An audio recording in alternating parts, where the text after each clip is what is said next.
돈독한 이야기, 돈독톡 진행의 강시원입니다. 자, 너무 복잡한 재무 설계 어디서 어떻게 시작해야 하는지 막막한 분들 많으시죠? 자, 그럴 때는 이 전문가 상담을 통해서 나에게 맞는 재무 설계 방향성을 잡아보시는 것도 나쁜 방법은 아닐 거라는 생각이 듭니다. 그래서 저희 24시간 무료 상담 열어놓고 있습니다. 네, 저희 전화번호 02-2077-6252번으로 전화 주셔도 되고요. 문자의 경우 단문은 013-3366-8289번, 긴 문자나 사진은 샵 0988번으로 언제든지 상담 주실 수 있으니까요. 많은 참여 부탁드립니다. 자, 그럼 저희 본격적으로 정욱의 돈 버는 이야기, 돈 버는 토크, 돈독톡 시작해보도록 하겠습니다.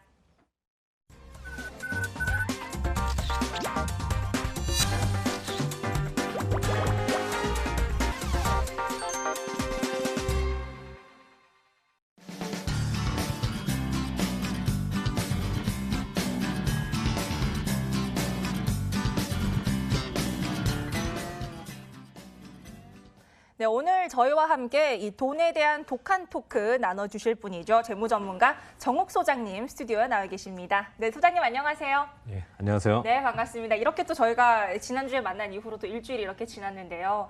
이 소장님이 사실 매주 부자가 되고 싶은 분이라면 꼭 알아야 될 이슈를 또 선정을 해오시는데 이번 주 저희 어떤 이슈 살펴보면 될까요? 네, 어제 미국의 자존심이라고 할 만한 브랜드들이 좀 여러 가지가 있는데 네. 그중에 이제 할리 데이비슨이라는 오토바이 브랜드가 자기네들 그 오토바이 생산 기지를 미국이 아닌 해외로 옮길 것이다라고 발표를 했습니다. 할리 데이비슨은 트럼프가 EU에 이제 철강 등의 이제 관세를 매기면 그 이제 뒤따르게 될 EU의 이제 보복 관세를 피하기 위한 조치로 그 공장을 옮길 것을 검토하고 있다라고 언급을 했습니다. 네. 실제로 실제로 EU가 이제 보복 관세를 부과하게 되면 이제 가장 큰 시장인 유럽으로 이 오토바이를 수출할 때 2,200달러, 그러니까 우리 돈으로 한 250만 원 정도의 이 가격이 추가가 되는 그런 부담이 있습니다. 그래서 가격 경쟁력에 상당한 실질적인 부담이 이제 생기는 거죠. 네. 그래서 해외 언론들은 할리 데이비슨의 공장 이전 발표는 트럼프의 이 관세 정책이 결국에는 미국의 노동자들에게 이 피해가 다시 올 수 있다는 걸 보여주는 단적인 사례다라고 이제 보도를 하고 있고요. 네. 또 한편에서는 중국이 그 보잉 미국의 이제 미국 회사죠. 보잉으로부터 항공기를 구매하려고 하던 그 협상을 중단을 하고 1월에 이제 그 에어버스는 유럽의 회사인데 네. 에어버스와 그 협상을 이제 중단했었는데 그걸 다시 시작을 하겠다 이렇게 말을 했습니다. 이렇듯이 이제 미국의 기업들에게 이 트럼프의 어떤 관세 정책이 오히려 부메랑처럼 가는 그런 좀 현상들이 좀 보이고 있습니다. 네. 지금 올 이제 한 봄부터 시작된 미중 무역 전쟁 우려로 인해서 3월부터 중국 증시가 상당히 하락을 했습니다. 연초에 3,500까지 가던 것이 네. 이 상해 증시가 2,900이 깨지고 2,800대에 지금 내려와 있는 상황이고요. 그런데 이 미국의 흐름을 보면 이제 네. 공화당의 트럼프가 있는 공화당의 상원의원들이 트럼프의 무차별적인 관세 부과 정책을 제어하는 법률안을 만들겠다 이런 얘기도 하고 네. 그리고 트럼프의 관세 정책으로 인한 어떤 보복 관세를 피할 수 있는 대책을 만들어야 된다라는 요구도 하고 있습니다. 이처럼 이제 미국 내에서 트럼프의 어떤 그 관세 폭탄 정책이 다시 미국의 경제로 부메랑이 될 것에 대한 우려가 아주 커지고 있어요. 네. 그러다 보니까 지금 보이는 어떤 갈등 상황보다 좀 완화된 모습으로 협상이 되거나 어떤 정책이 나올 가능성도 높다고 볼 수 있습니다. 네. 트럼프 대통령 역시 이제 할리 데이비슨이 이제 그 발표가 나왔을 때 궁극적으로 EU에 파는 이제 제품에 관세가 부과되지는 않을 거다라는 이제 말을 했습니다. 이거는 이제 협상에 의한 해결을 이제 염두에 두고 있다 이렇게 네. 짐작할 수 있는 대목입니다.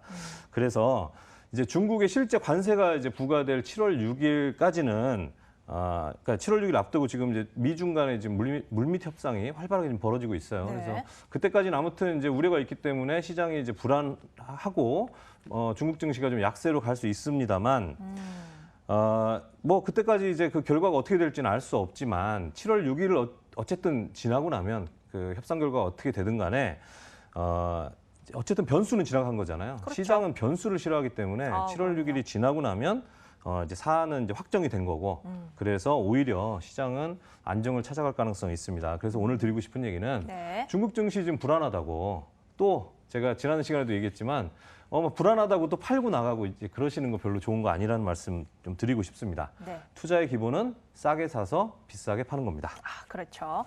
자, 이렇게 오늘 이 트럼프 미국 대통령의 관세 정책 그리고 미중 무역 전쟁에 관한 이슈를 좀 다뤄봤습니다. 자, 그럼 저희 본격적으로 독한 토크를 좀 나눠봐야겠죠. 자, 오늘 주제는 어떤 것일지 화면으로 확인하고 오겠습니다.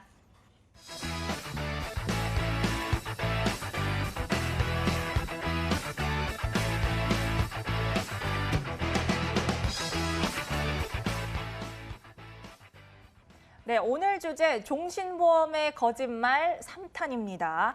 자, 저희가 지난 2주에 걸쳐서 이 종신보험의 거짓말을 1탄, 2탄까지 보내드렸는데 도대체 뭐 얼마나 많은 거짓말들이 판을 치고 있길래 이게 또 3탄까지 있어요.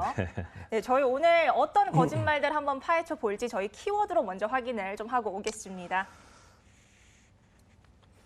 네, 첫 번째 키워드입니다. 종신보험 사업비가 얼마기에? 저희가 사실 1탄에서도 잠깐 얘기를 했었는데 종신보험은 사업비를 공개를 하지 않죠. 근데 도대체 얼마기에 또 이런 키워드를 뽑으신 거예요? 예, 실은 이제 오늘은 이제 1, 2탄에서는 주로 이제 저축으로 종신을 파는 거에 좀 집중을 해서 네. 그 거짓말을 그 문제점들을 파헤쳐 봤습니다만 그래서 오늘은 그러면 이 사망을 보장하는 이 종신보험의 기본 기능에 좀 집중해서 판다라고 했을 때 그럼 그것은 의미가 있느냐 이 얘기를 좀 주로 해보려고는 해요. 그런데 그 전에 네. 종신보험 사업비가 도대체 그럼 얼마인지 한번 저희가 계산을 한번 해봤습니다. 이게 네. 영업비밀이라서 공개를 하지 않으니 저희가 뭐 정확한 걸 알 수가 없습니다. 그래서 네. 저희가 일일이 그 숫자를 넣어서 비슷한 이 종신보험의 어떤 해약환급금 그 결과를 내는 그 금액을 저희가 찾아냈어요. 하나하나 다? 예, 예. 네. 예, 좀 작업 좀 했고요. 네. 지금 이제 화면에서 보시는 오른편에 있는 이제 표가 S생명의 어떤 이제 종신보험의 그 상품 설명서에 있는 해약환급금 표입니다. 거기에 이제 그러네요. 빨간색으로 우측에 이제 빨간색으로 표시되어 있는 부분을 보시면 네. 1년부터 7년 차까지는 지나서 8년 차부터 박스가 쭉 돼 있습니다. 그러네요. 왜 그러냐면 7년까지는 이제 해지 공제라고 해서 이제 해지할 때 해지 공제를 좀 더 차감을 합니다. 그러니까 실제 적립돼 있는 돈하고 해지할 때 받는 돈이 좀 차이가 있어서 그 부분은 이제 비교해서 뺀 거예요. 네. 그래서 8년 차부터 비교를 해봤습니다. 자, 이 화면에서 이제 오른쪽에 있는 표가 뭐냐면 지금 왼쪽에 있는 이 해약환급금 표는 기본적으로 20년 납 상품 종신보험이고 40세 남성이 주계약 1억으로 가입할 때 그리고 연복리 2.5%를 가정했을 때 해약환급금 표인데요. 이게 보험료가 지금 25만 2천 원이라고 써 있잖아요. 네. 근데 이제 오른쪽에 있는 표는 그러면 25만 2천 원에서부터 출발해서 저희가 이제 금액을 줄여가면서 똑같이 연복리 2.5%로 적립 저축을 한다고 했을 때 네. 얼마 정도가 되면 이 해약환급금 표에 있는 이 해약환급금하고 비슷한 결과가 나오겠냐를 이제 계산을 한 건데 쭉 계산하다 보니까 이 보험료 25만 2천 원의 59%에 해당하는 네. 14만 8,680원이 됐을 때 이 해약환급률이 비슷한 어떤 결과가 나옵니다. 25만 2천 원 월납인데 사실 또 계산을 해보면 이건 뭐 거의 매월 14만 8천 원 정도 저축을 할 경우랑 똑같다는 맞습니다. 건데 예. 그럼 거의 네. 반값이네요. 예, 정확하게 말씀하셨고요. 그러니 여기 사업비와 위험보험료 등등의 어떤 비용 항목들, 어쨌든 저축이라고 이제 투자를 하신 분들은 그 외에는 이제 비용이 되겠죠. 없어지는 네. 거니까 저축이 안 되는 거니까. 그렇죠. 그것들이 구조는 정확하게 모르겠습니다. 안 알려주니까. 하지만 어쨌든 그 총합은 지금 이 상품 이 조건에서는 41%나 떼어진다는 거죠. 41%나 떼진다는 거네. 이게 어마어마한 네네. 숫자가 아닐까 하는데 그럼 사실 종신보험의 저축의 의미 뭐 거의 없다고 봐도 마찬가지 아닌가요? 예, 맞습니다. 이게 절반 가까운 돈을 저축을 했는데 떼지는 것을 저축이라고 말하기 참 어려운데요. 네. 뭐 물론 이제 요 상품만 그렇다고 볼 수 있습니다. 그래서 이제 다른 상품도 봤는데 D생명보험의 종신보험의 경우에는 조금 그 떼어지는 어떤 비용 항목들이 그래도 좀 적습니다. 그나마 적네요. 예, 그나마 적지만 네. 여전히 저희가 좀 적은 걸 좀 찾아본 거예요. 아, 예, 근데 여전히 30% 정도가 떨어져 나가요. 내가 저축한 돈의 30% 이제 떼고 시작하는 겁니다. 차포 떼고 이제 시작하는 건데 자, 이제 그 표에 보시면 또 S생명의 그 다른 이제 연령이 좀 올라가고 있습니다. 40세, 50세, 55세 이제 연령이 올라가고 있는데 그러네요. 이 저축 비율이 뚝뚝뚝 떨어집니다. 연령이 올라갈수록 저축 비율이 확실히 떨어지고 있어요. 네네, 이건 이제 위험보험료가 올라가니까 그렇죠. 아, 그렇죠. 그래서 네. 뭐 물론 이제 나이가 올라갈수록 가입은 좀 제한이 되겠습니다만 아무튼간에 나이가 올라감에 따라서 종신보험의 이 비용 항목은 이제 한 절반에 가까워지고 있다라는 걸 이제 볼 수 있습니다. 자, 그러면 네. 종신보험을 저축으로 가입하신 분들 이게 납입하신 돈의 절반 정도 떼고 나서 여기에 2에서 3% 정도 금리 적용한다고 해서 답이 나올까요? 네, 알겠습니다. 자, 이렇게 좀 종신보험 이 저축의 의미에 대해서 좀 다시 한번 좀 생각을 해봐야 하지 않나 하는 생각이 듭니다. 자, 그럼 저희 거짓말 두 번째 어떤 키워드인지 화면으로 한번 만나보겠습니다. 자, 저희 두 번째 키워드는요. 문제는 종신보험이라고. 자, 이게 뭐 거짓말뿐만이 아니라 이제 심지어 문제가 종신보험이다라는 건데 어떤 얘기인가요? 예, 우리가 이제 가입하는 보험들을 보면 그 목적은 참 다양합니다. 그렇죠. 뭐 암을 보장하기 위해서, 교통사고를 뭐 보장하기 위해서, 사망, 뭐 치아 치료, 뭐 어쨌든 노후자금이나 다양하죠. 목돈 마련, 뭐 여러 가지 목적이 있습니다만 네. 기본적으로 보험의 출발은 이제 십시일반이랄까요? 그 상호 부조에서 출발했죠. 그러니까 누군가 한 사람 이제 어려움에 처한 사람을 이제 도와주는 이제 그런 목적으로, 그러니까 뭐 이렇게 얘기할 수 있겠죠. 어떤 보험에 가입한 그 가입자가 100명이라고 한다면 네. 100명들이 10만 원씩 모으는 거예요. 그래서 그 중에 한 사람이 어떤 약속한 어떤 사건을 당했을 때 그 돈을 다 몰아주는 거죠. 그렇죠. 네, 그래서 뭐 100명이 10만 원씩 냈으니까 1억 원을 몰아줄 수 있는 거죠. 사실 굉장히 좋은 취지예요. 그렇습니다. 예, 네. 저는 뭐 보험에 대해서 그 근본 자체를 부정하지는 않습니다. 그래서 이제 이런 게 이제 보험인데 네. 이제 그 보험의 기능 중에 핵심은 바로 사망이라는 거죠. 이 사망은 그러니까 이 보험이라는 게 사실 어떤 한 사람의 인생 또는 한 가정에 큰 충격을 줄 수 있는 거를 도와주거나 막아줄 수 있는 게 보험이고 이 작은 보장 같은 경우에는 그냥 스스로 감당하면 되는 거라고 저는 봐요. 여기 지금 이제 뭐 연령대별 사망 원인도 쭉 나옵니다만 이 사망 원인들 원인을 떠나서 어쨌든 이 사망이라는 건 정말 누군가에게 큰 충격을 줍니다. 그럼요. 개인적으로도 저는 이제 어렸을 때부터 그런 경험들을 좀 많이 해온 편인데요. 그런데 이제 뭐 예를 들면 요새 이제 치아보험 열풍인데요. 그렇죠. 뭐 그런 것들은 글쎄 그 제가 이제 전문가로서 이제 분석을 해봐도 네. 꼭 보험을 들어야 될까? 좀 그런 생각을 합니다. 그 뭐 100만 원, 200만 원 받기 위해서 보험 드는 것이 누군가한테는 필요할 수 있겠지만 보험사가 절대 손해 안 봅니다. 이런 거 생각하신다면 정말 내가 보험금 안 받더라도 그 만약에 확률은 떨어진다 하더라도 발생했을 때 큰 충격을 줄 수 있는 그런 데 집중해서 보험을 드는 게 저는 옳다고 생각하고 네. 잘 자란 것들은 빼서 좀 보험료를 아끼는 게 좋다고 생각하는데요. 네. 다시 이제 뭐 본론으로 들어와서 네. 자, 이제 사망이 그래서 이제 보험의 이제 핵심입니다. 보험의 그렇죠. 핵심인데 네. 자, 그러면 이제 사망보험에 가입하는 이유와 목적을 한번 좀 살펴보면요. 네. 기본적으로 책임질 가족이 있을 때 우리 일반적으로 사망보험에 가입을 합니다. 내가 가장이고 내가 벌어야 되는데 우리 아이들은 어리다. 아직 뭐 10살 뭐 이러면 내가 만약에 유고시가 된다. 내가 이제 뜻하지 않게 세상을 먼저 떠난다라고 하면 이 가족들이 참 대책이 없어지겠죠. 그렇죠. 네. 이건 상당히 심각한 사건입니다. 그렇기 때문에 이럴 때 사망보험을 가입해서 대비를 합니다. 그렇죠. 또 다른 건 이런 게 어떤 개념은 이런 게 있겠는데 준비가 덜 된 어떤 가까운 미래를 대비하는 거라고 봐요. 어떤 의미에서 먼 미래를 대비하는 게 아니라는 거죠. 그렇죠. 예. 왜냐하면 제가 항상 강조하지만 돈 가치가 하락한다는 거 시간이 지날수록 네. 이 시간도 째깍째깍 돈 가치는 떨어지고 있습니다. 그런 걸 생각한다면 먼 미래를 대비하겠다고 어떤 보험을 드는 것이 정말 의미가 있느냐. 그렇죠. 보험료는 지금 비싼 돈으로 지금 내고 받는 거는 수십 년 뒤에 이제 아주 뭐 그냥 돈가치 떨어져서 이제 껍데기만 남은 돈을 받는데 굳이 그런 거를 가입하는 게 옳으냐.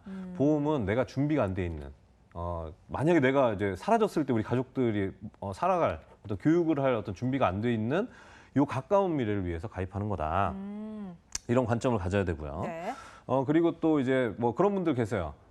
자산가들 어떤 상속세 재원 마련, 뭐 꼭 자산가 아니어도 이제 그런 식으로 서민들에게도 막 판매를 하시던데 상속세 재원을 위해서 재원 마련을 위해서 종신보험이 필요하다 이렇게 또 얘기를 하는데요. 이것도 사실 사망보험이 필요할 수 있어요. 이제 특히 이제 사업하시는 분들에게는 사업이 아주 잘 돼서 돈이 많은 분들은 뭐 상속세 이런 고민을 할 수 있습니다만 이 역시도 사망은 그렇게 빨리 죽는 일이 흔치 않아요. 그러니까 사실 상속세를 대비한다기보단 그것도 상속세 대비하러 기다리는 사이에 돈 가치는 떨어진단 말이죠. 그렇죠. 그거보다 사망보험으로 할 수 있는 건 오히려 유사한 거에서 그 어떤 목적을 찾는다면 사업빚에 대한 대응을 하기 위해서 사망보험이 필요합니다. 그렇죠. 아주 완전히 자리 잡아서 시스템으로 굴러가는 큰 회사라면 모르겠지만 중소기업의 경우에는 오너 대표가 사실은 그 회사 사업에 키를 갖고 있는. 키죠. 그렇죠. 예. 그래서 사업이 좀 그래도 웬만큼 되고 있어도 만약에 대표가 사망을 했다라고 하면 그 회사가 돈을 벌 수 있는 그 가능성은 상당히 이제 줄어들고 오히려 그런 회사일 경우에 빚도 많이 있어요. 그랬을 때 이 빚에 대한 부담만 유족에게 남겨집니다. 그러니까 이런 것도 사망보장으로 대비를 하고 네. 대비를 합니다. 그래서 이제 마지막에 보시면 이제 100세 사망 시 보험금 1억 원의 실제 가치 이렇게 썼는데 네. 이제 제가 지금 쭉 말씀드린 건 사망보장은 필요하다 이거예요. 사망보장은 필요하다. 네, 사망보장은 분명히 필요합니다. 네. 그런데 종신사망이 맞냐는 거예요. 100세 정도에 사망했을 때 또는 앵커님은 100세 이상 사실 것 같은데. 제 생각도 그래요. 네네. 저희 제너레이션은 막 120세까지 산다는 얘기가 맞습니다. 있어요. 예. 그리고 그거를 120세에 더 이상 못 산다는 얘기를 예전에 했었는데 그런 얘기를 했던 소위 전문가라고 하는 사람들 지금 상당히 좀 민망해 하고 있는 상황이죠. 자꾸 수명이 늘어나니까. 그렇죠. 그러니 어쨌든 100세라고 하는 게 과장이 아닌데 100세의 사망보험금을 받으면서 1억 원을 받는다. 이게 실제 가치가 1억 원이 안 된단 말이죠. 한참 줄어 있습니다. 네. 이렇게 따지면 사망보장은 필요하지만 문제는 사망보장을 종신보험으로 생각하는 게 문제라는 거예요. 그렇죠. 예, 사망이 문제가 아니라 종신보험이 문제다. 근데 왜 여기 시청자분들도 그렇고 대부분의 분들이 사망보험을 생각하면 종신보험을 종신보험. 떠올리느냐? 맞아요. 쉽습니다. 판매하시는 설계사분들이 정기보험 얘기는 거의 안 하고요. 네. 주로 뭐 그 말씀하시는 분들도 있습니다만 대다수는 종신보험을 얘기합니다. 그러다 보니 시장이 고객들이 잘 모르는 거죠. 네, 그렇죠. 자, 이런 예. 의미로 이제 이 과연 종신보험이 필수 보험인가 하는 부분에 대해서 다시 한번 생각을 해주셔야 될 것 같아요. 네네. 자, 저희 세 번째 키워드 확인해 보도록 하겠습니다. 세 번째 키워드는요, 자녀 독립 후 사망해야 가치 있는 보험. 자, 이건 좀 조심스럽게 저희가 접근해야 될 이슈인 것 같은데 네. 어떤 얘기일까요? 예. 이게 이제 타이틀을 좀 더 정확하게 말씀드리면 네, 자녀가 독립한 직후에 사망해야 이게 의미가 있다 이거예요. 직후. 예, 직후가 중요합니다. 무슨 얘기일까요? 자, 이제 한번 표를 좀 보시죠. 네, 이제 사망 보장을 이제 중심으로 우리가 종신보험하고 정기보험을 한번 비교를 해보겠습니다. 이제 스마트폰으로 보고 계신 분들은 네, 이게 좀 작아서 잘 안 보일 수 있는데 제가 좀 설명을 해드리면 네, 왼편에 파란색으로 돼 있는 부분이 종신보험이에요. 그러니까 종신보험을 납입하는 경우, 가입을 해서 쭉 가는 경우고 노란색으로 돼 있는 부분이 뭐냐면 정기보험과 정기보험을 가입하고 그럼 종신보험하고 정기보험하고 보험료 차이가 상당히 납니다. 그래서 그 차액만큼을 그러면 저축 투자를 하는 그 케이스를 비교를 한 거예요. 네, 그래서 파란 부분의 종신보험이 보험료가 이게 지금 D생명사의 종신보험인데 30세 남자 1억 원을 사망보험금으로 받는 걸로 설계를 했어요. 그래서 종신보험, 정기보험 다 D생명사의 이제 상품으로 같은 회사 걸로 비교를 한 건데 네. 종신보험료가 21만 1,000원입니다. 20년 납입하면 5천만 원이 좀 넘어요. 네. 그랬을 때 이건 이제 1억 원을 계속 보장을 받죠. 근데 이제 정기보험과 그 차액만큼을 저축을 하는 요 케이스의 경우는 정기보험료가 36,000원밖에 안 합니다. 상당히 적죠. 저렴한데. 네, 근데 정기보험은 네. 60세까지 정기 보장을 하는 거예요. 20년 내니까 30세니까 50세까지 내고 네. 10년 동안은 안 내면서 보장만 받는 거예요. 그래서 60세까지만 기간을 정해서 사망 보장을 받는 것을 정기보험이라고 하는데 네. 36,000원밖에 안 합니다. 오, 60세까지 그만큼 사망 확률이 적기 때문에 그런 건데요. 그렇죠. 그럼 그 차액이 17만 5천 원인데 이건 저축 투자를 하자 이거예요. 이랬을 때 내는 돈은 똑같이 종신보험과 똑같이 이제 5천만 원이 살짝 넘겠죠. 네. 똑같은 돈을 이제 양쪽에 납입한다라고 가정한 거니까. 네. 자, 그래서 종신보험은 쭉 1억 원을 받는데 정기보험의 경우에는 60세까지만 보장이 되니까 60세까지 보험금으로 1억 원을 받을 수 있습니다. 그렇죠. 그런데 옆에 그 차액만큼을 저축한 걸로 쭉 저축을 하다 보면 저축한 돈이 또 쌓이잖아요. 그러면 60세가 되기 전에는 정기보험으로 1억도 받으면서 저축한 돈의 그 적립금까지 받을 수가 있는 거죠. 그래서 합한 게 지금 보시면 50세 1억 6천 그리고 60세 1억 9,500 이렇게 나오는 거예요. 그러네요. 요건 이제 4%를 저축 투자를 했을 때 네. 4%의 수익을 이제 가정을 한 거고요. 이렇게 이제 비교를 했을 때 61세가 되는 구간은 종신보험은 1억을 받지만 사망 시에 네. 정기보험 플러스 저축을 했을 경우에는 이제 정기보험이 끝나서 1억을 못 받다 보니까 저축된 걸로 1억 원이 조금 좀 안 되게 받습니다. 그렇죠. 그래서 요때만 종신보험이 유리하다 볼 수 있는 거죠. 네. 네, 그래서 요 경우를 제외하고는 네. 이제 종신보험이 아니라 정기보험 플러스 저축이 더 유리하다는 겁니다. 네, 계속해서 볼까요? 그 이제 다음 표를 보시면 네. 이 경우는 이제 7%로 비교를 한 거예요. 7%로 비교를 하다 보니까 네.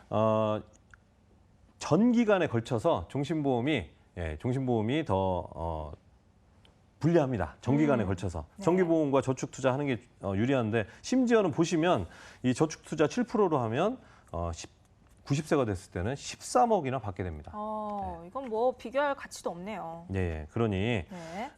이 돈의 가치 떨어지는 거 그리고 이 보험료를 어떻게 활용하느냐를 좀 고려하시면 종신보험이 오르냐 쉽게 생각해 보실 수 있으실 것 같습니다. 그렇죠. 이런 돈의 가치가 떨어지는 것에 대해서는 여러분들이 좀 다방면으로 생각을 좀 잘 해주셔야 될 것 같아요. 자, 저희 그러면 네 번째 키워드도 한번 화면으로 만나고 오겠습니다. 종신보험의 거짓말 네 번째 키워드는요. 나만 잘하면 안 돼. 남이 못해야지. 저 이 멘트 알아요. 이거 드라마 슈츠에서 최변희 했던 멘트인 것 같은데. 네네. 근데 저희가 뭐 보험을 살펴보는데 굳이 남이 못할 이유까지 있나요? 나만 잘하면 되지. 네, 뭐 그렇게 생각하실 수 있는데요. 네.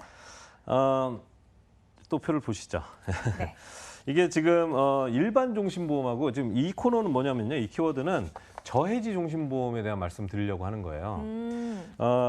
이게 좀 몇 년 전부터 저해지 종신보험 또는 무해지 종신보험이라는 새로운 유의 상품이 판매가 되기 시작하면서 하나의 좀 큰 트렌드를 좀 형성을 하고 있습니다. 네. 이 저해지 종신보험이란 건 이런 겁니다. 표에서 딱 보시다시피 똑같은 이제 회사예요. M생명사의 종신보험인데 하나는 일반형이고 하나는 저해지형이에요. 네. 그 두 상품으로 이제 비교를 하는 거고 20년 납이고 40세 남자가 주계약으로 1억 원을 받는다는 조건입니다. 해지 환급금 표를 제가 정리해서 옮겨놓은 건데 네. 일반 종신보험하고 쭉 저해지 종신보험 보시면 일단 보험료 차이가 납니다. 약 11% 정도 싸죠. 네. 그러니까 워낙 종신보험이 비싸니까 저해지 종신이 싸니까 요걸 좀 선택하는 분들이 많은데 지금 보시면 이제 해지 환급금 표에서 20년 차부터는 똑같아요. 그러네요. 예, 보험료가 이제 10% 싼데도 해지 환급금이 동일해집니다. 근데 그 전에는 상당히 좀 차이가 있죠. 예, 보시면 좀 차이가 좀 보이실 거예요. 네. 이게 뭐냐면 적게 내는데 어떻게 적게 낼 수 있냐면 이게 이런 겁니다. 저해지 종신보험은 네. 납입 기간 동안 적립금이 좀 덜 쌓여요. 적립금이 덜 쌓인다. 예, 그래서 적립할 보험료를 좀 줄여주기 때문에 보험료가 한 11% 정도 좀 싼 건데 덜 쌓이다 보니까 납입하는 동안에는 해지 환급금이 적습니다. 그런데 납입이 완료되는 20년부터는 그냥 일반형하고 똑같아지는 거죠. 적게 냈고 적립되는 부분에 어떤 보험료를 덜 투입했는데 해약 환급금이 같아진다. 이건 뭐냐면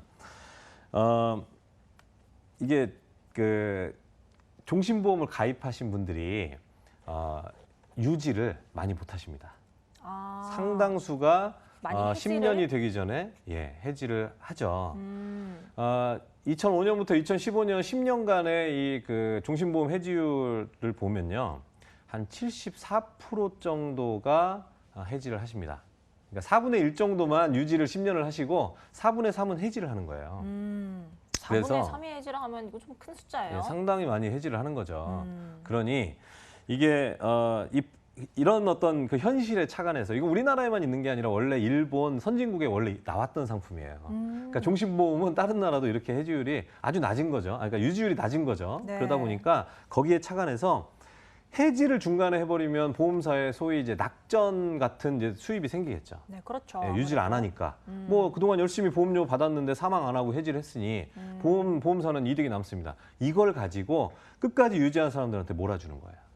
그렇죠. 네, 그러니까 이게 마치 네. 내가 이거를 잘 유지를 해서 내가 적게 내고도 나중에 높은 어떤 해지환급률, 뭐 저축이라고 하긴 여전히 낮습니다만 네. 그걸 받을 거라고 기대는 하지만 사실 현실적으로 이렇게 해지하는 일이 많다. 그리고 나는 안 그럴 수 있어라고 하지만 그렇게 나는 안 그렇다라고 다들 생각한다면 이 상품이 나올 수가 없다라는 거죠. 그렇죠. 네, 지금까지 이렇게 해서 돈독한 토크, 종신보험의 거짓말 3탄까지 알아봤는데요. 시청자 여러분들의 종신보험 선택에 좀 가이드가 됐으면 하는 바람입니다. 저희 지금까지 돈독한 토크였습니다.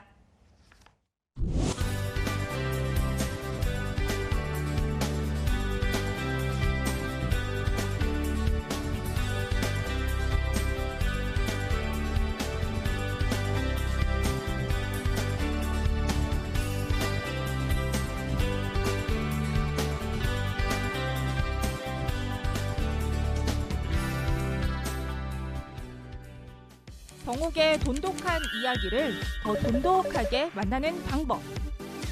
스텝 1. 모바일을 통한 참여 방법. 유튜브, 페이스북, MTN 머니투데이 모바일 앱에 머니투데이 방송을 검색해주세요. 언제 어디서나 모바일을 통해 만날 수 있습니다. 스텝 2. 문자를 통한 참여 방법. 샵 0988번으로 여러분의 궁금증을 보내주세요. 문자 한 통으로 간편하게 고민 해결. 스텝 3. 전화를 통한 참여 방법. 1대1로 자세하게 무료 상담 받고 싶다면 02-2077-6252번으로 지금 바로 상담 받으세요. 당신의 돈을 안전하게 지켜드립니다. 지금 바로 전화 주세요.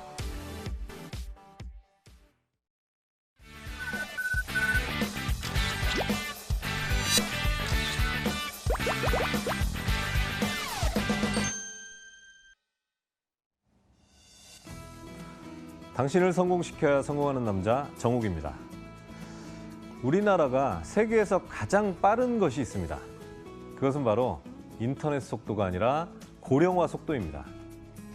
오늘은 시청자분들 누구나 관심을 많이 갖고 계실 노후 준비에 대한 얘기를 해보겠습니다. 바로 연금저축에 대한 얘기인데요. 이 고령층의 인구 분포에 따라서 고령화 사회, 고령 사회, 초고령 사회로 구분을 합니다. 가까운 일본의 경우는 고령화 사회에서 고령 사회로 넘어가는데 약 24년이 소요가 됐습니다. 그런데 고령 사회에서 초고령 사회로 가는 데는 12년으로 속도가 더 빨라졌죠. 근데 우리나라의 경우에는요, 고령 사회에서 고령화 사회에서 고령 사회로 넘어가는데 18년, 그리고 지금 이제 막 고령화 사회로 좀 접어들었는데, 고령 사회로 접어들었는데 초고령 사회로 넘어가는데 이제 8년 정도를 예상을 하고 있습니다. 주요국 가운데 이 고령 사회에서 초고령 사회로 넘어갈 때 그 시간을 보면 미국은 16년, 이탈리아는 21년, 프랑스는 29년, 독일은 33년 걸렸다는 점을 비교해 보면 우리나라의 늙어가는 속도는 가히 세계 최고속입니다. 자, 속도와 더불어서 심각한 문제가 되는 것이 바로 고령층의 소비 여력이 위축되고 있다는 겁니다. 고령층 가구의 자산이 주로 부동산 등 그 비금융 자산에 묶여 있다 보니까 은퇴 이후에 소득이 줄거나 없어졌을 때 소비 여력이 상당히 좀 줄어드는 것이 문제가 됩니다. 일본의 가구당 금융 자산의 비율을 보면 63% 정도가 됩니다. 반면 한국의 가구당 비율은 금융 자산의 비율은 37%로 상당히 적죠. 일본하고 오히려 반대로 구성이 돼 있는데 한국의 60세 이상 가구를 보면 더 심각합니다. 금융자산의 비중이 20%가 채 되질 않습니다. 자, 다른 통계들을 한번 더 살펴보면요. 60세 이상 가구의 가처분 소득을 보면 일본에 비해서 한국이 여전히 적습니다. 그리고 고령층의 소비 성향. 소비 성향은 소득 대비 소비 지출의 비율을 말하는데요. 소비 성향이 일본의 경우는 83.5%. 그러다 보니까 일본에서는 새로운 어떤 그 구매층으로 이 고령층이 떠오르고 있습니다. 그런데 우리나라는 오히려 그 소비 성향이 줄어들고 있는 상황입니다.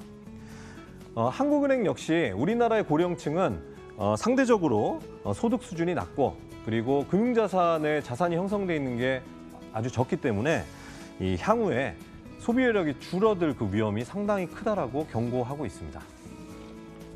자, 쉽지 않은 상황입니다. 그럼 이 노후에 대한 대비는 어떤지 한번 살펴보도록 하겠습니다. 시청자 여러분들 3층 보장제도 들어보셨죠? 노후를 대비하는데 1층 국민연금, 그리고 2층 퇴직연금, 3층 개인연금으로 대비를 한다. 이런 개념을 3층 보장제도라고 말합니다. 딱 듣기에는 3층씩이나 보장을 하니 상당히 탄탄한 것처럼 느껴집니다만 현실에서는 이 3층 보장에 문제가 참 많습니다. 수급권의 보장이 아직 미약하다는 것과 연금 급여의 수준이 아주 낮다라는 게 문제가 좀 되겠는데요. 먼저 1층의 이 사회보장, 그 국민연금의 경우에는요. 이 국민연금은 그 경제성장기에 만들어지면서 저부담 고급여라는 구조로 만들어 있습니다. 조금만 내고 많이 받게 하겠다. 그런데 고령화 속도가 워낙 빠르다 보니까 이 고급여 구조가 미래의 이 경제활동인구, 그러니까 젊은 층에게 결과적으로는 부담을 훨씬 더 빠르게 크게 만드는 그런 요인이 될 가능성이 큰 겁니다. 이 퇴직연금도 문제가 많습니다. 이 기업의 규모별로 퇴직연금 가입률의 차이가 아주 큽니다. 게다가 사실 이 어떤 연금이나 노후 준비를 더 준비해야 되는 그런 취약계층은 퇴직연금 가입률이 더 떨어집니다. 왜냐하면 작은 기업들은 이게 의무 가입이 아직 아니거든요. 이제 그러다 보니까 이 퇴직연금도 한계가 있는데 게다가 퇴직연금의 기능상 이 일시금으로 받을 수가 있어요. 그러다 보니까 퇴직연금을 받으실 분들이 주로 그때가 되면 자녀들의 독립식 결혼과 맞물립니다. 그러다 보니 이 일시금으로 받아서 이 퇴직연금을 써버리다 보니까 노후 준비가 취약해지는 그런 약점이 있습니다. 3층 개인연금을 좀 보겠습니다. 1, 2층은 사실상 우리 시청자분들이 어떻게 개입을 해서 바꾸기가 쉽지 않습니다만 3층은 우리 개인연금 부분들은 우리가 결심을 하고 계획을 세울 수 있는 부분이니까 좀 더 중요하게 봐야 될 텐데요. 보험개발원에 따르면 2016년 기준으로 전체 국민의 17.1%가 이 개인연금에 가입하고 있습니다. 상당히 적지 않습니까? 최근에는 오히려 그게 낮아지고 있는 추세로 보입니다.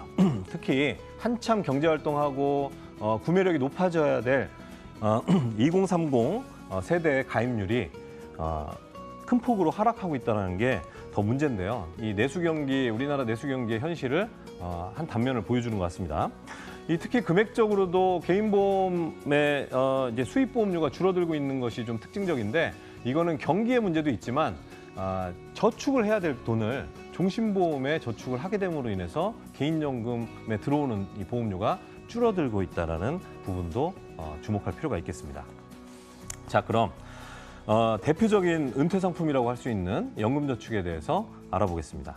연금저축의 효과는 단연코 이 400만 원, 연간 400만 원까지 이 연금저축에 불입한 금액에 대해서 세액공제를 해준다는 게 가장 큰 효과이고 장점이고 특징일 겁니다. 연봉 5,500만 원 이하의 근로자거나 아니면 소득 인정액 4천만 원 이하의 자영업자는 16.5%의 공제율을 적용받게 되어 있습니다. 그런데 이게 이런 장점이 있습니다. 그러다 보니까 은퇴 상품이 아니라 마치 절세 상품처럼 팔리고 있는데 문제와 한계도 상당히 많습니다. 55세 이후에만 연금으로만 수령이 가능합니다. 그렇지 않은 방법, 그러니까 일시금으로 받게 되면요. 중도 해지하는 거죠. 그럴 경우에는 기타 소득세를 16.5%를 납입을 해야 되는데요.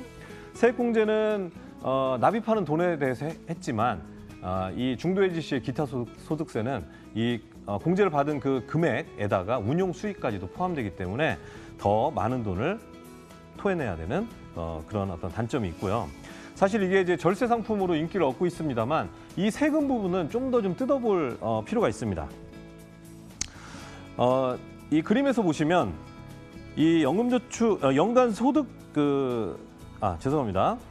이 그림에서 보시면 1번과 2번, 1번은 이 세액공제 받으면서 납입한 돈이고요. 2번은 그걸 이제 운영해서 얻은 수익인데요. 이걸 합해서 연금 소득액이라고 표현을 하는데요. 이 연금 소득액이 1,200만 원이 넘지 않으면 이 연금소득세를 연령에 따라서 3.3%에서 5.5%를 나중에 연금 받으실 때 내야 됩니다. 그리고 만약에 1,200만 원을 넘는다, 연간 받는 게, 그러면 종합과세 대상이 됩니다. 한번 잘 살펴볼 필요가 있는데요.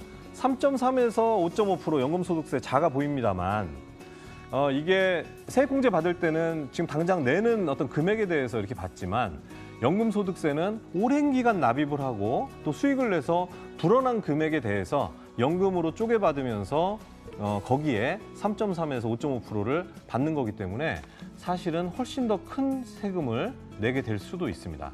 거기다가 이 연금소득액이 연간 1,200만 원이 넘지 않을 때 그런 거예요. 1,200만 원은 월에 100만 원인데요.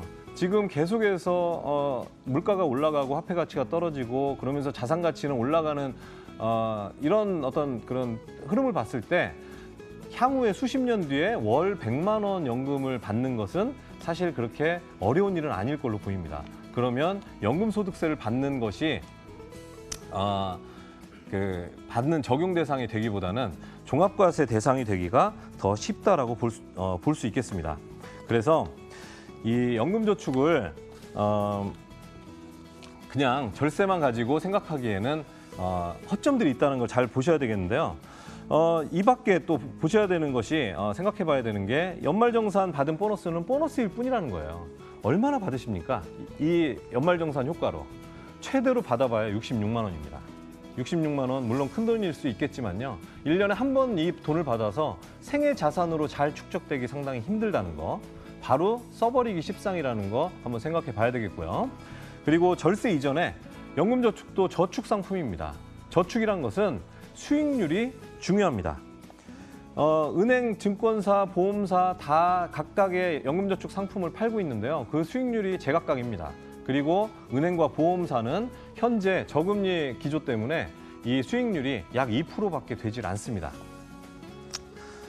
그런데 안타깝게도 여러분들, 시청자분들이 가입하고 있는 상품들 보면 대부분 보험 상품으로 가입을 하고 계신 그 비율이 아주 높습니다.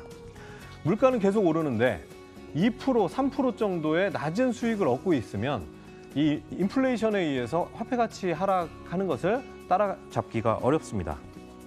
그래서 연말정산이라는 이런 달콤한 유혹에 이끌려서 장기간 실질적으로 손실이 쌓이는 그러한 어떤 상태로 시청자분들의 연금저축이 놓여져 있는 거 아닐까 걱정이 됩니다. 그래서 어떻게 해야 될 것이냐? 연금저축보험, 여러분들 많이 가입하고 계신 연금저축보험을 그렇다고 해서 해지를 하면 기타소득세 16.5%를 떼야 됩니다. 해지환급금이 충실하지 않은 원금에서 부족할 수도 있는데 거기다 심지어는 세금을 또 떼야 되기 때문에 해지를 하지 마시고요. 이런 경우에는 연금저축펀드로 보험사 것을 증권사로 계약 이전하는 방법이 있습니다.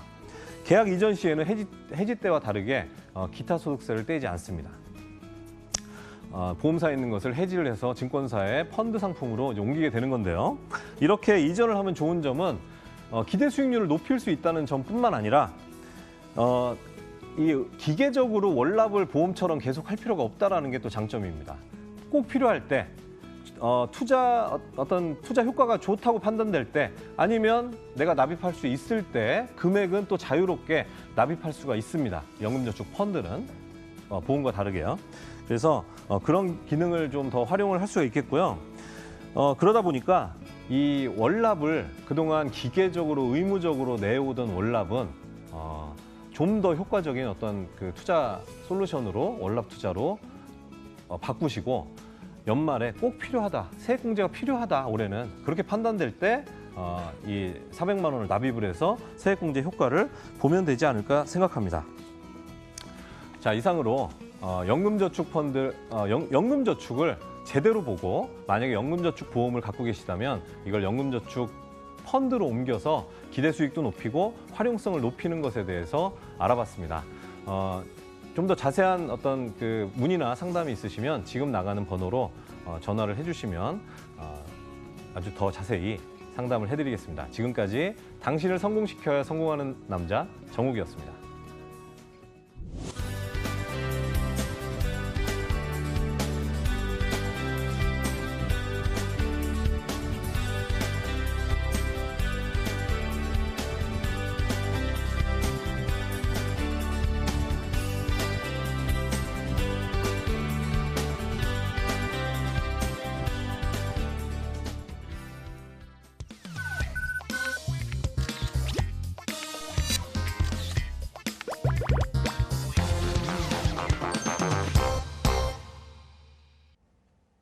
네, 정욱의 돈에 대한 독한 이야기, 돈독한 이야기 함께하고 계십니다. 방송 보시는 분들 저희 24시간 무료 상담 열어놓고 있습니다. 전화번호 02-2077-6252번, 문자의 경우는 단문 013-3366-8289번, 장문의 경우는 샵 0988번으로 문의 주시면 되겠습니다. 자, 저희 이번 코너는 재무관리 보험 고민, 어떠한 고민이라도 들어드리는 코너인데요. 저희 오늘 시청자님이 전화를 주셨다고 하는데 저희가 미리 내용을 좀 받아보고 봤어요. 그런데 좀 더 어떤 고민 자세하게 말씀 주시도록 저희가 전화 연결해서 직접 얘기를 좀 들어보도록 하겠습니다. 네, 시청자님 안녕하세요. 네, 안녕하세요. 네, 반갑습니다. 정욱 소장님과도 인사 한번 나누실게요.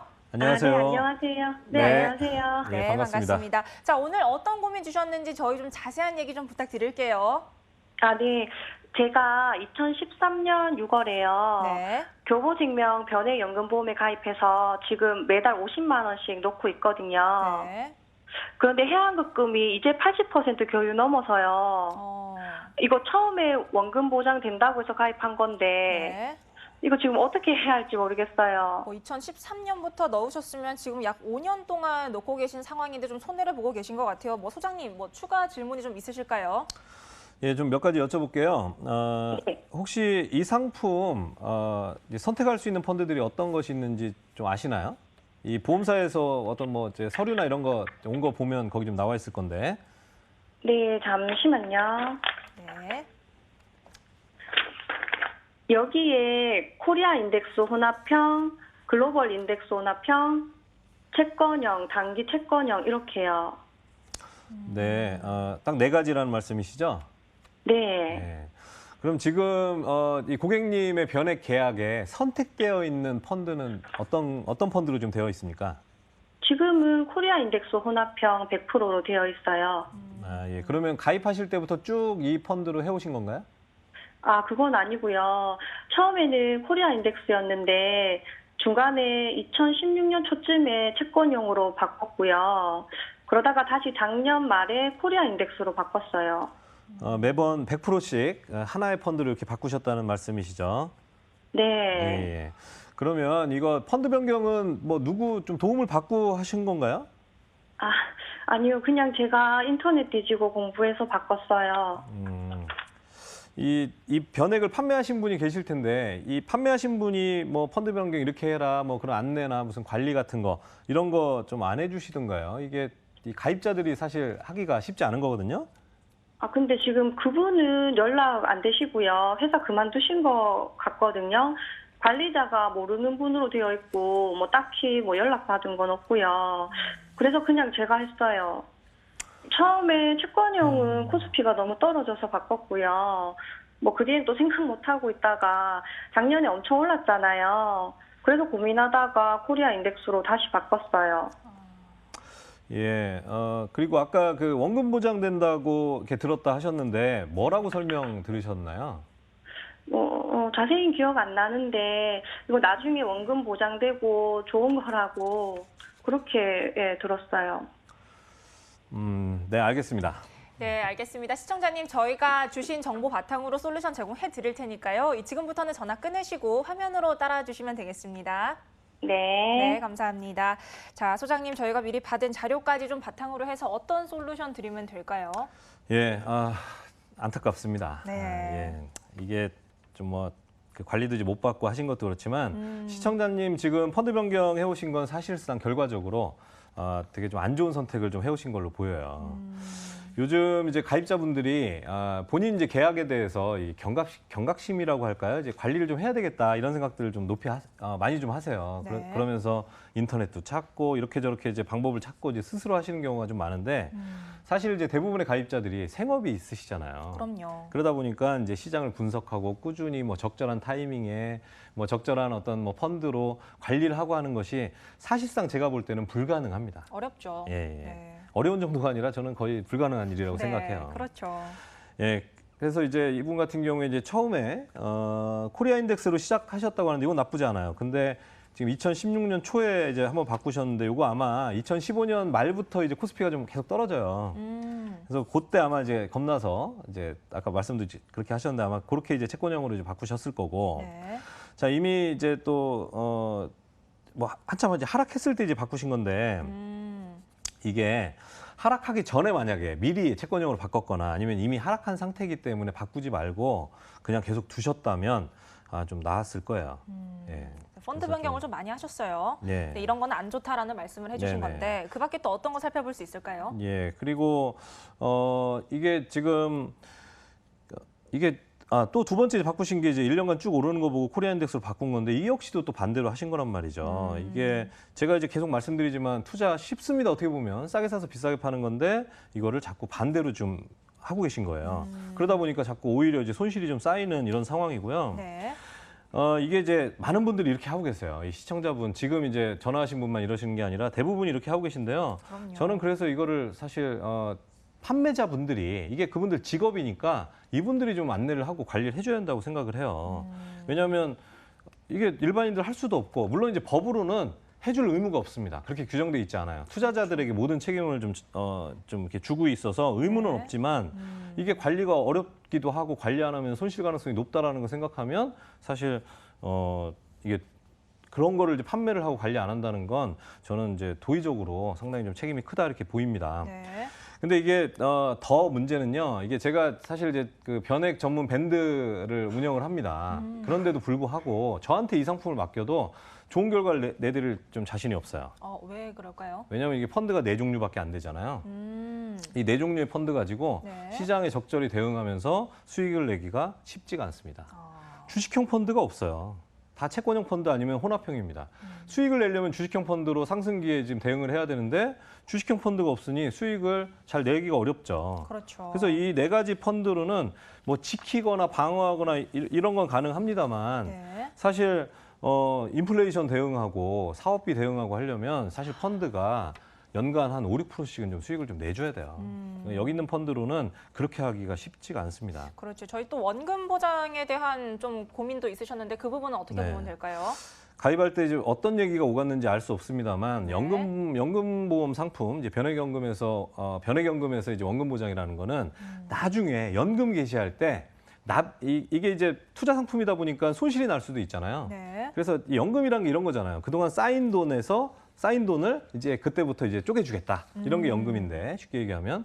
근데 그 쌓여야 될 돈이 오히려 손실이 나 있다 하더라도 낸 돈을 최저 보증을 해서 그 돈을 이제 어떤 연금이 출발하는 돈으로 해주겠다 이런 뜻이에요. 네. 근데 이게 듣기에는 와 좋다 이렇게 느끼실 수도 있습니다만 사실 참 허망합니다. 왜냐하면 이분 지금 전화해 주신 분이 이제 30대시라고 한다면 네. 약 30년 뒤에 연금을 개시하실 거예요. 네. 그러니 연금을 지금 이제 납입한 원금을 가지고 나중에 30년 뒤에 연금 받을 때 그제서 원금 보장한다는 게 30년 동안 돈가치 떨어진 걸 생각하면 그렇죠. 참 의미가 없는 거예요. 네. 그런데 또 이렇게 얘기하겠죠. 그래도 최저 보증 안 하는 것보다 하는 게 좋지 않느냐?